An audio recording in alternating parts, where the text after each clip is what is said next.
commence à avoir l'impression que le divan-lit de mon frère, c'est une mauvaise blague qu'il me fait. Je dirais qu'il est toujours placé entre nous les rares fois qu'on se voit qu'il faut qu'on le déplace Dieu sait où pour Dieu sait quelle raison. Si c'est pas une blague, c'est une énigme. Comment passer le divan par un escalier étroit en torticolis, un jeu de puzzle grandeur nature pour se garder le cerveau réveillé, quitte à se scraper le dos jusqu'à la sciatique. Et la solution est pas nécessairement celle à laquelle on aurait voulu penser, mais on a besoin de ce genre de choses-là entre frères. Si c'était pas de son maudit divan-lit qui a besoin d'être déménagé à tout bout de champ, on se verrait jamais. C'est la seule chose qui nous lie encore, bien plus que le sang ou que la couleur de nos yeux.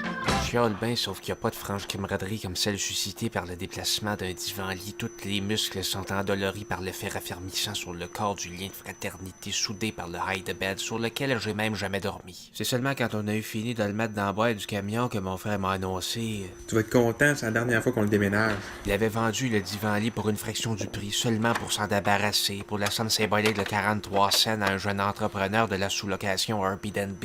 J'ai fait comme si de rien n'était, comme si ça me dérangeait pas, mais je sentais que les plaques tectoniques de la relation avaient subtilement bougé. Les questions se bousculaient dans ma tête. Que va-t-il rester? Que va-t-on pouvoir soulever? La seule exigence de l'acheteur était des coussins chauds à l'arrivée, un hide-bed prêt à servir dès que possible. Les coussins m'encombraient autant que mes pensées. Il y a plein de monde qui vont manger sur la troisième.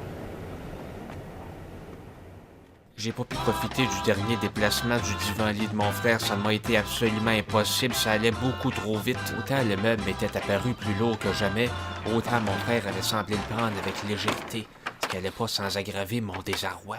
Comment allait-on pouvoir être frères sans l'apanage du divan-lit, de son constant besoin d'être déplacé, remisé, nettoyé ou prêté? Est-ce que c'est la fin?